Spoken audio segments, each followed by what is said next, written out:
I will never forget the day my life turned upside down. It was a normal Monday morning, and I was preparing for the weekly earnings meeting. There was tension in the air, but nothing to indicate the disaster that was about to happen. The meeting room was full of executives, and David Barlow, our boss, was sitting at the head of the table, with that look of superiority he always had. "Let's get started," David said, tapping the table lightly with his pen. He looked straight at me, a look that seemed to pierce my soul. "Sean, could you explain this financial discrepancy we found in the quarterly report?" I was surprised. I had no idea what he was talking about. "Sorry, David, but I'm not aware of any discrepancies. All numbers have been checked and reviewed as always." David then threw a bunch of papers in front of me. "So how do you explain that? There's a $500,000 difference. You were the one responsible for those reports, Sean. How could you let that happen?" I looked at the papers, trying to understand what was going on. It was a colossal mistake, something I would never have let go of. "That doesn't make sense," I said, confused. "I reviewed everything thoroughly. Someone must have altered these documents." David stood up, clearly irritated. "This is unacceptable. Because of your irresponsibility, the company is facing a crisis. You are suspended until we can investigate this further." The room was in absolute silence. I felt the weight of all my colleagues' eyes on me. I stood up slowly, trying to maintain my composure. "I swear, I didn't do this. I will prove my innocence." David just shook his head. "You can leave, Sean." I left the room feeling humiliated and betrayed. At that moment, I knew something was very wrong. David was using me as a scapegoat to hide something much bigger. I decided I wasn't going to accept it passively. I needed to uncover the truth, not just to clear my name, but to expose the real culprits. Over the next few days, I began to investigate on my own. I spoke to a few trusted colleagues, but most were afraid to get involved. It was then that I met Lisa, the company's IT analyst. She approached me in the coffee shop while I was drinking coffee and trying to think of my next move. "Sean, can I talk to you for a minute?" she asked, looking around to make sure no one was listening. "Of course, Lisa. What's wrong?" I replied, curious. "I also don't think you did anything wrong," she said in a low voice. "I have my own suspicions about David. He's been acting strange lately, and I think he's hiding something big. I want to help you find out the truth." I felt relieved to finally have someone by my side. "Thank you, Lisa. Any help is appreciated. I need to prove that I'm not guilty." Lisa nodded. "We'll start by investigating the company's systems. I'll use my IT skills to look for anything that could incriminate David. I'm sure we'll find something." With Lisa's help, I began to put the pieces of the puzzle together. With each discovery, it became clearer that David was involved in illicit activities. But that was just the beginning. I knew the journey would be long and dangerous, but I was determined to fight for the truth and my reputation. I started investigating David shortly after my unfair suspension. The public humiliation he subjected me to was the final straw. I knew something was wrong, and everything pointed to it. I decided I needed help moving forward, and luckily I found an unexpected ally, Lisa, the IT analyst. Lisa has always been known for her cunning and technological skills. I looked for her at the end of a work day, when most of her colleagues had already left. I found her in the server room, focused on a screen full of code. "Lisa, can I talk to you for a minute?" I asked, trying not to sound desperate. She looked at me over her glasses, assessing whether she could trust me. "Of course, Sean. What do you need?" "I need your help investigating David. I'm pretty sure he's involved in something much dirtier than we all think. And he used me as a scapegoat to cover up his own mistakes." Lisa's eyes shone with a mix of curiosity and determination. "I always knew there was something wrong with him. I have my own suspicions, but I've never had concrete proof. What do you have in mind?" I explained to her my plan to expose David, and she agreed to help, but on one condition: We need to be extremely careful. If he finds out what we're doing, we'll both be in serious trouble. We started working together in secret. Lisa used her hacking skills to access confidential company information.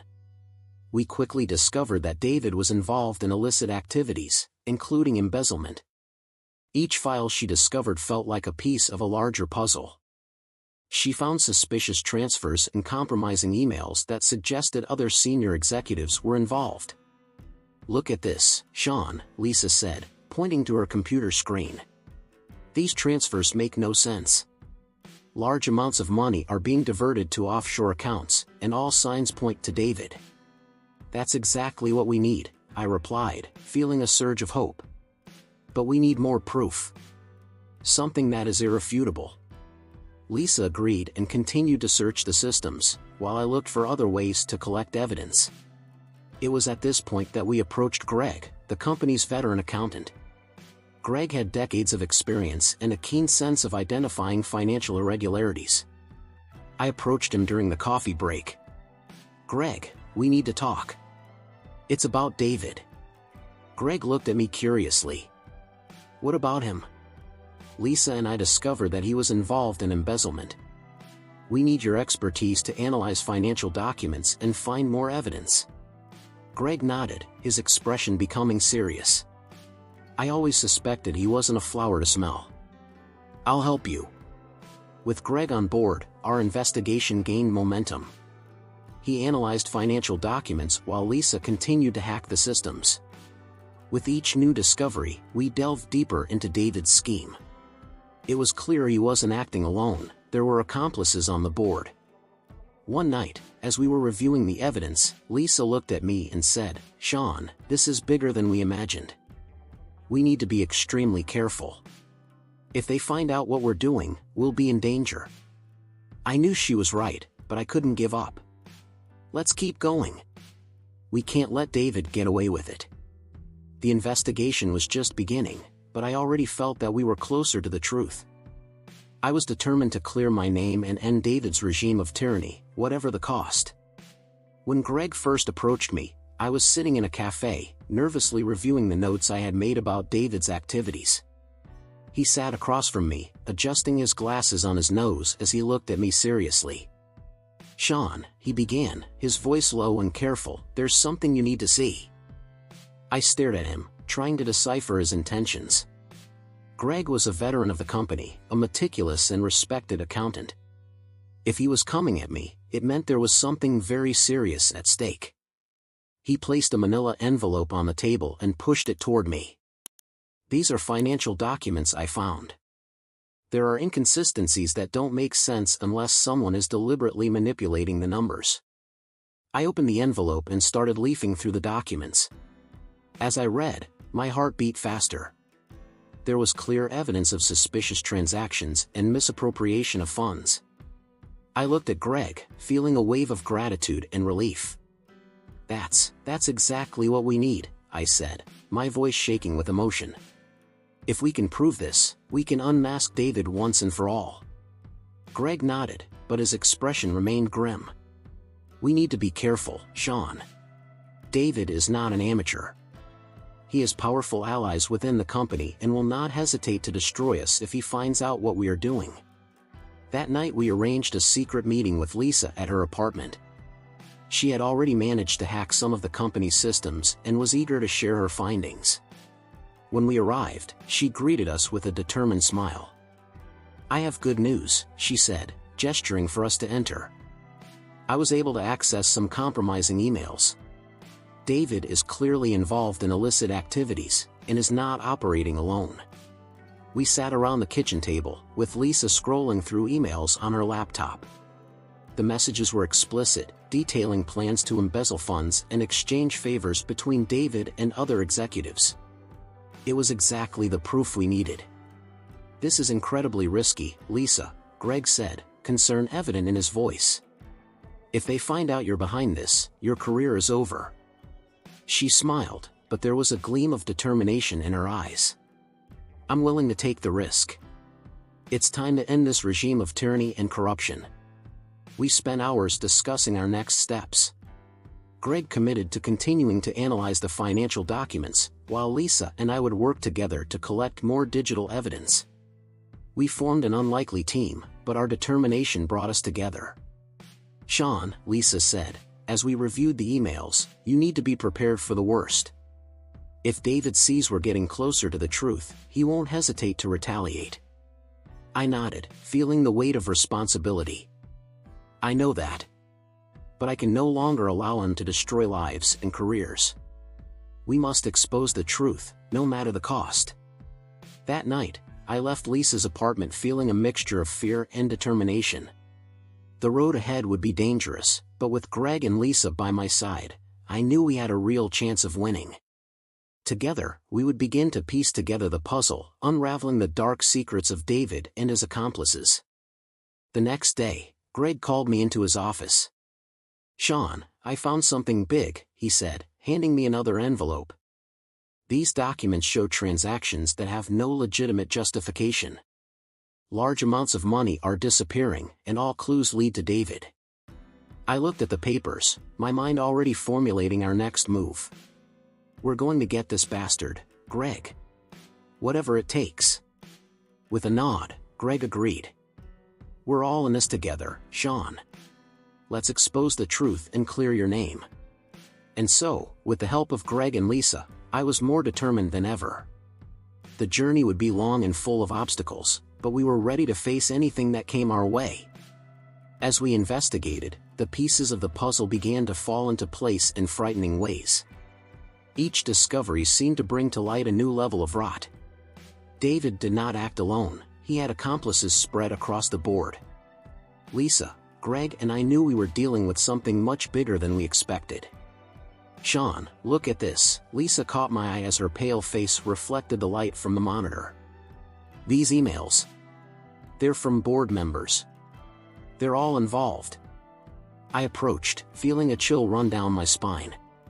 The messages detailed an embezzlement scheme involving large sums of money, and the senders were people I would never suspect.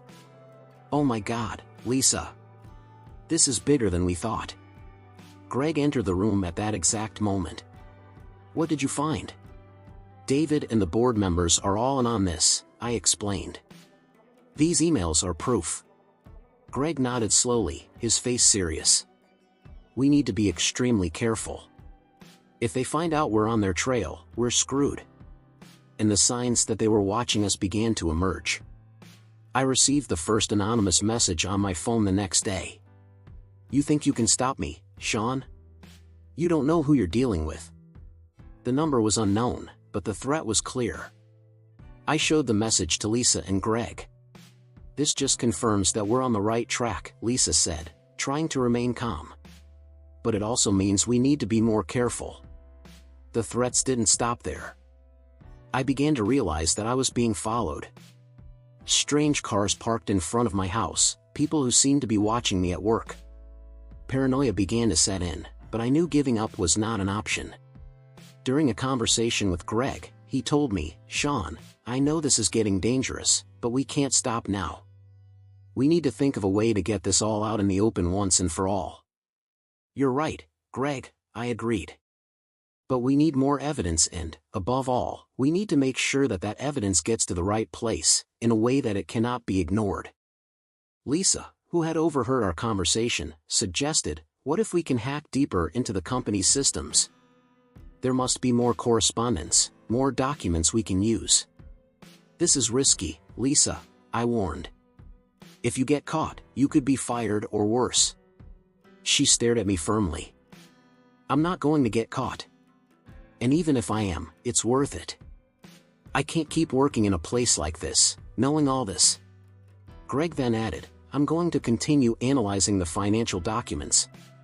There's something strange about some transactions I've seen recently. If we can link these documents to the emails, we'll have irrefutable proof." The threats continued to arrive.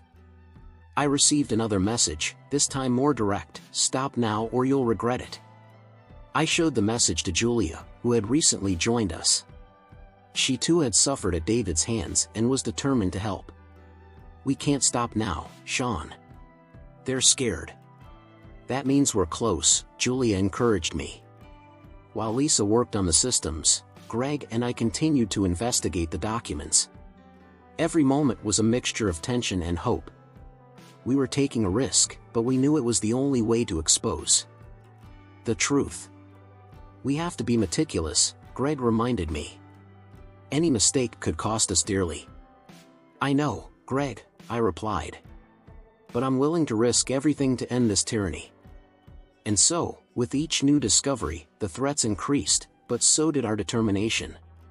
We would not stop until David and his accomplices were exposed and justice prevailed. The journey was dangerous, but the truth was worth the risk. After weeks of investigation and sleepless nights, I realized I needed more help to continue unmasking David. It was then that I remembered Julia, a coworker who had also been a victim of David's cruelty. I knew she had valuable information and, more importantly, a personal motivation for wanting to see him fall. Julia, I need to talk to you. It's urgent, I said, approaching her in the hallway. She looked at me with an expression of curiosity mixed with caution. Sure, Sean. Let's go to the break room. As soon as we entered, I closed the door and started to tell everything. I talked about the inconsistencies Greg had discovered, the confidential emails Lisa had hacked, and how David was involved in illicit activities. I knew he was a tyrant, but this is much worse than I imagined, Julia said, shocked. Exactly. And that's why we need your help. You know the company's internal operations well and can help us identify those involved in the scheme, I explained. Julia hesitated for a moment, but then her gaze became more determined. I'm in.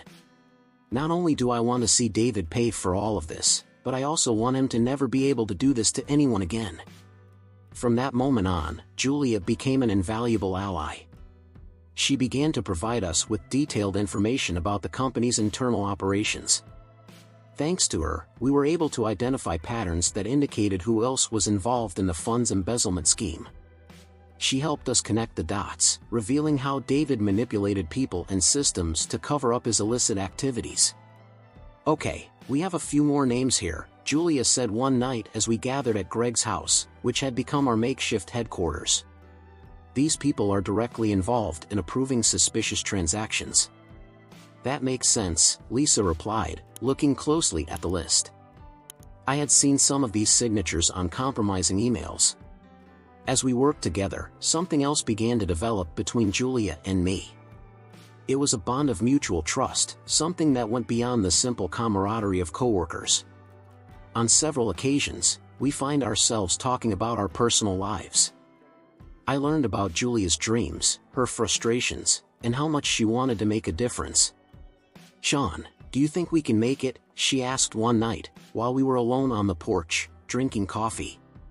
I believe so, Julia. We can't let him continue like this.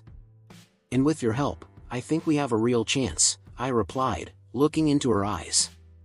She smiled, a smile that seemed to light up the darkness around us. Thank you for believing in me. I thank you for trusting me, I replied sincerely. Our closeness did not go unnoticed by others. Lisa and Greg started joking that we were the dynamic duo of the group. But in reality, our relationship became an emotional anchor amidst the chaos. On several occasions, when the threats and dangers seemed too much, Julia's presence gave me the strength to continue. Sean, no matter what happens, I'm with you in this, she said one day, holding my hand. We will put an end to David and clear his name, whatever the cost. Those words meant the world to me. I knew that with Julia by my side, we could face anything. And so, our relationship grew stronger, based on trust and the common goal of bringing justice to the toxic environment in which we worked. Together, we continue our mission, now more determined than ever. We knew the road ahead would be difficult, but with Julia's help and the support of our allies, we were ready to face any challenge that came our way. Lisa had become a true ally in our mission to disrupt David's corrupt scheme. After weeks of arduous investigation and countless sleepless nights, she finally managed to hack the company's email system. I was in my apartment, reviewing some documents that Greg had given me, when my cell phone vibrated with a message from Lisa. I found something big. Come to the office now. My heart accelerated. I grabbed my coat and left in a hurry, without bothering to lock the door. Upon arriving at the company building, I found Lisa in the IT room, her eyes shining with excitement and concern. "Sean, you won't believe what I found," she said, pointing to the computer screen. "These emails are the proof we need.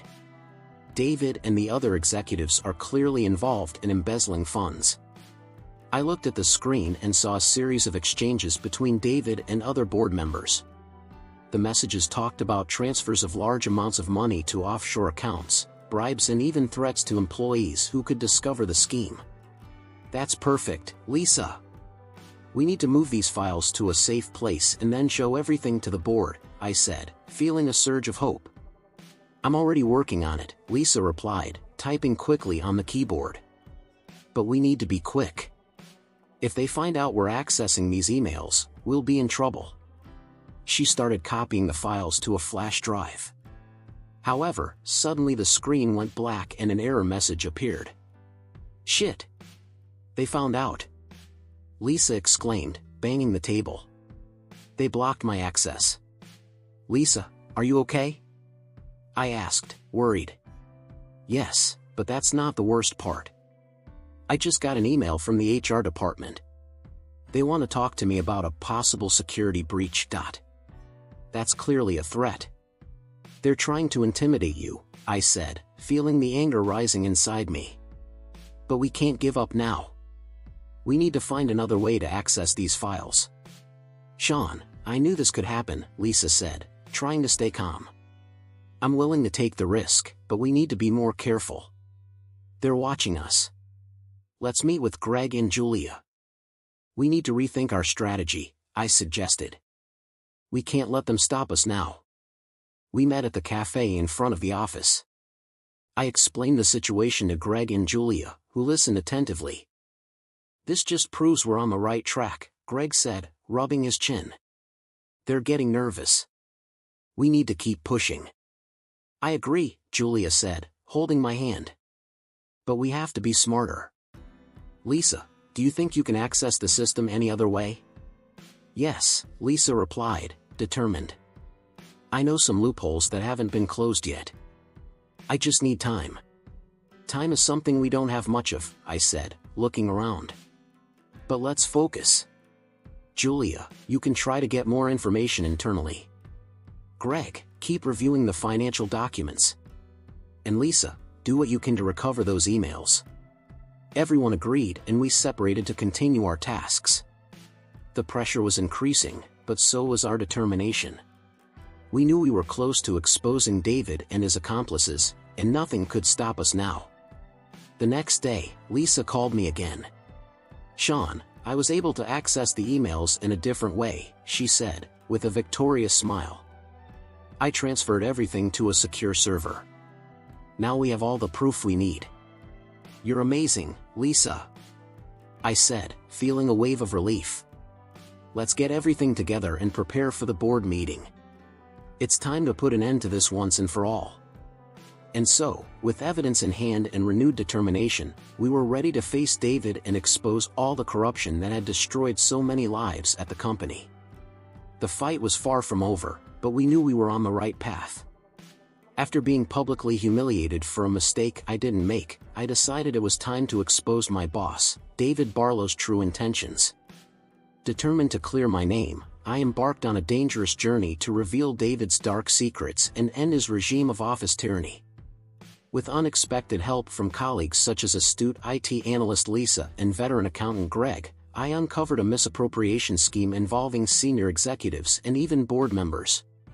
As the investigation progressed, we faced threats and blackmail as Lisa attempted to hack systems to obtain evidence and Greg uncovered compromising financial documents. That day, Greg and I were in the office, immersed in a pile of financial documents. The smell of old paper and ink permeated the air. Greg, with the patience of an experienced accountant, dissected each line with a keen eye. "Sean," he said, looking up from his papers, "I think I found something." I approached his desk, watching as he pointed to a series of suspicious transactions. There were transfers of large amounts of money to accounts that made no sense, and the recipients were shell companies. These amounts, Greg explained, do not match any of our known expenses. It appears that someone is diverting funds to accounts that should not exist. My heart accelerated. We need to copy these documents, I said. This is the proof we need to take David down. Greg nodded, quickly beginning to scan the documents. As he worked, I noticed movement out of the corner of my eye. 2 company security guards were approaching. Greg, I murmured urgently, we have company. He looked up, his eyes widening. Damn, we need to get out of here. I took the already scanned documents and saved them on a pen drive. Greg turned off the scanner and we started walking towards the exit, trying not to attract attention. The security guards, however, intercepted us before we could leave the building. What are you doing here? One of the security guards asked, his eyes fixed on us suspiciously. Working, I replied, trying to remain calm. Is there any problem? We received a report of suspicious activity, he said, narrowing his eyes. We need to go through your belongings. My heart raced. If they discovered the flash drive, we would be in serious trouble. Greg, however, was faster. He stepped forward, making a sweeping gesture with his hands. Suspicious activity? We're accountants, for God's sake. The only crime here is how much coffee we consume. The security guards hesitated, but one of them seemed less convinced. Let's do a search, just to be safe. As they prepared to search us, Lisa appeared in the hallway. She realized the situation immediately and, with an expression of determination, walked over. Hi, guys, she said, smiling. What's going on here? We're doing a check, replied the more skeptical security guard. Ah, they're harmless. I work with them every day. Let me take this to the boss, I'm sure it's a misunderstanding. As she spoke, Lisa slipped a small hacking device into Greg's pocket and winked at me. The security guards, apparently satisfied with her intervention, let us go, but not without one last suspicious look. We quickly exited the building, and once out of sight, I breathed a sigh of relief. That was close. Thank you, Lisa. You're welcome, she replied. Now we need to be even more careful. They know we're getting close. Greg held the flash drive tightly. We have the proof. Now, we need to plan our next move. As we walked to safety, we knew the surveillance on us would only increase. But the discovery of these suspicious financial documents was the clue we needed to continue our fight. It didn't matter what threats or challenges arose, we were determined to expose David and change the company's toxic culture once and for all. When the 4 of us, Sean, Lisa, Greg and Julia, got together to discuss a definitive plan to take down David Barlow and his accomplices, the tension was palpable. We knew we were dealing with powerful and unscrupulous people, but the injustice we suffered gave us the strength to continue. We need to ensure that all evidence is presented irrefutably, Lisa said, her voice firm and determined. If we make one false step, they could turn the tables on us. I agree, I added, looking at each of them. We have to be meticulous. We cannot leave room for doubt. Greg, ever the strategist, suggested we present the evidence during the next board meeting. If we can expose everything in front of everyone, there will be no way for them to escape. Julia, who until then had been silent, finally spoke up. What if David tries to shut us up before then? He knows we're getting close to the truth. I knew she was right. David would not hesitate to use any means possible to stop us. We need to have a plan B, I said. If something goes wrong, we need to make sure the information gets to the media. This may be our only chance to put pressure on them. With the plan drawn up, we spent the next few days gathering all the evidence we had. Lisa spent sleepless nights hacking systems and Greg analyzed every detail of financial documents. Julia, with her knowledge of internal operations, helped us identify those involved in the scheme. We were ready. On the day of the meeting, the atmosphere was tense. I grabbed my laptop and documents, ready to confront David and his accomplices. Let's end this today, I said, trying to give confidence to the group. However, upon leaving the house, I was approached by two unknown men. "Sean Parker," one of them asked, and before I could respond, I felt a sharp blow to my head. Everything went dark. When I regained consciousness, I was in a dark room, tied to a chair. "What the hell?" I muttered, trying to free myself. The door opened and David Barlow entered, a cynical smile on his face. "Did you really think you could take me down, Sean?" he said, with a tone of contempt. "You're more naive than I thought." "You're not going to get away with this, David," I snapped, feeling the anger boil inside me. "The evidence is already in safe hands." David laughed. "Really? Let's see how long you can last here." He left, leaving me alone again.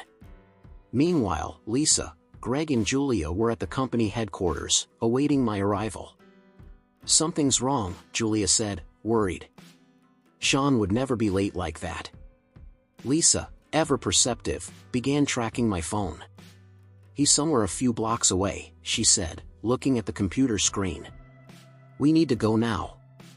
Julia and Greg agreed and quickly headed to the location. They found me tied up and unconscious, but managed to free me in time. "Sean, are you okay?" Julia asked, cupping my face in concern. "I am now," I replied, with a weak smile.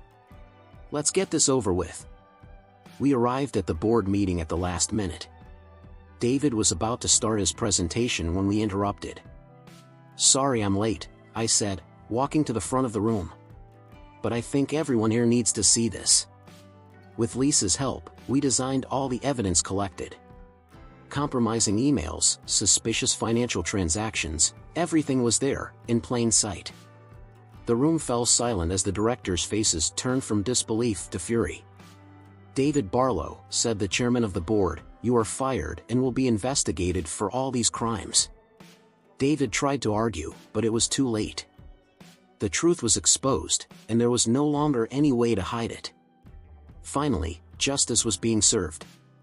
Sean Parker, the man wrongly accused, had triumphed.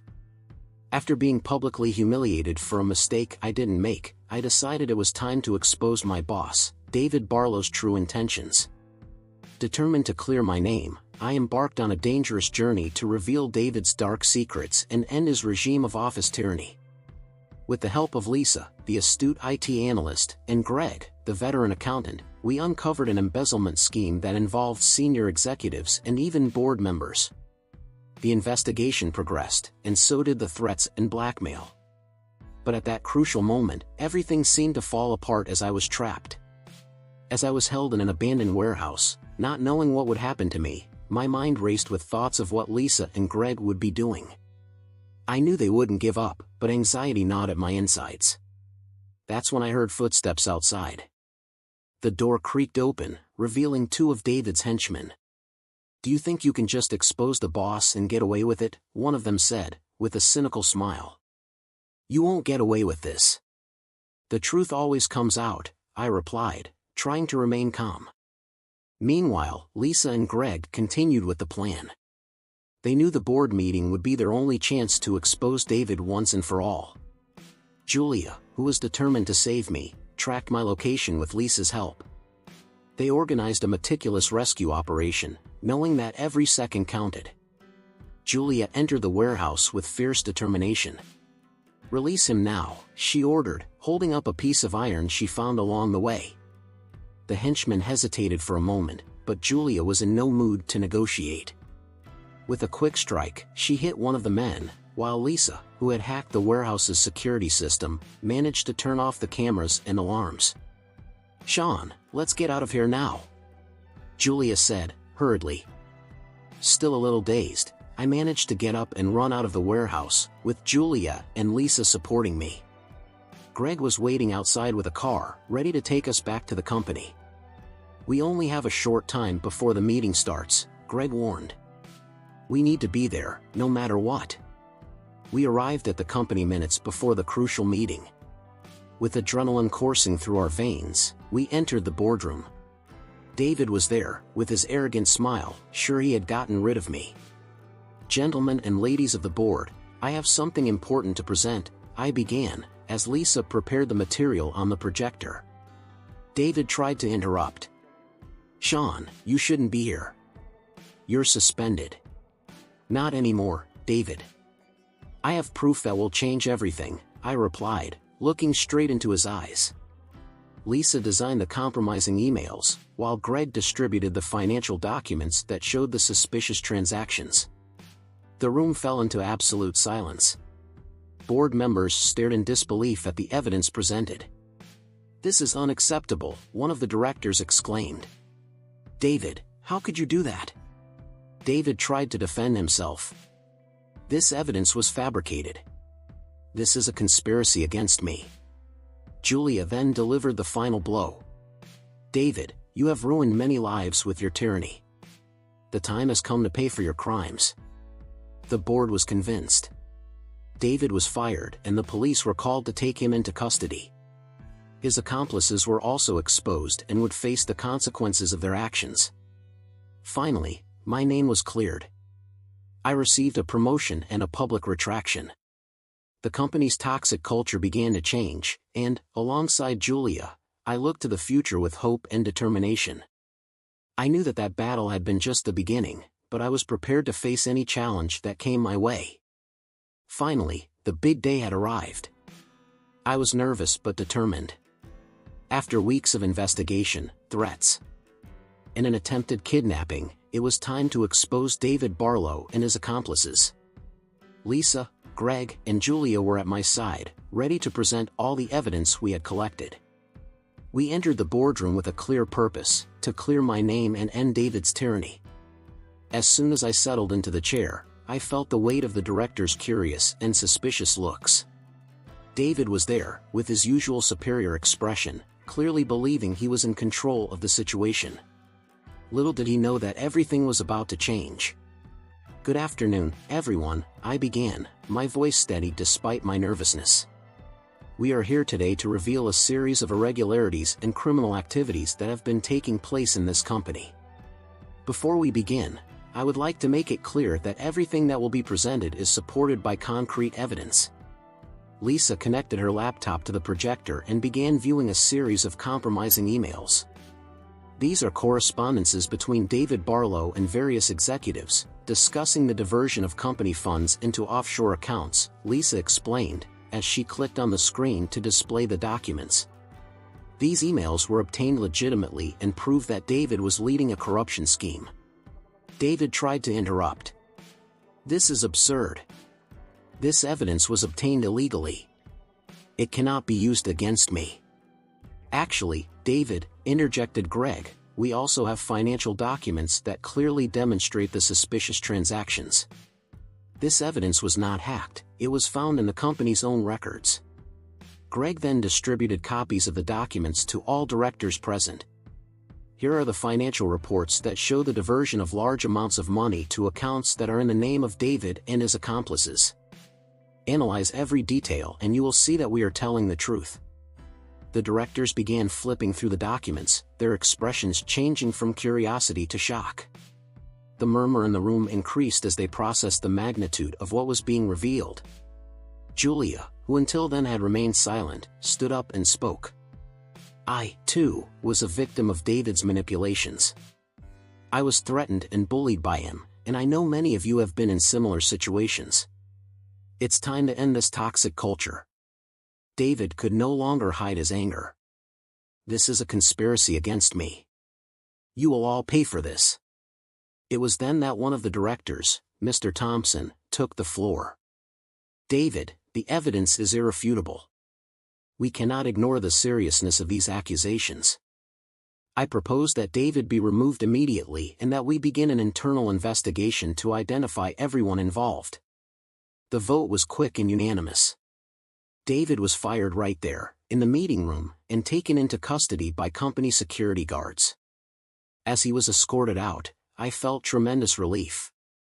Finally, the truth was exposed. The following days were a roller coaster of emotions.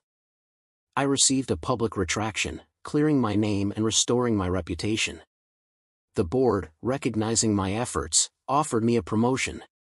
But the most important thing for me was seeing the change in the work environment. The toxic culture that David had fostered was beginning to be dismantled. Julia and I grew even closer during this time. Our relationship, built on trust and mutual respect, flourished. We felt that together we could help create a healthier and fairer work environment. With the help of Lisa and Greg, we continued to work to ensure the company stayed on track. We knew there was still a lot to be done, but we were determined to make a difference. Looking to the future, I felt more hopeful and determined than ever. We had won a great battle, but the fight for a fair and transparent work environment continued. And I was ready to lead that change.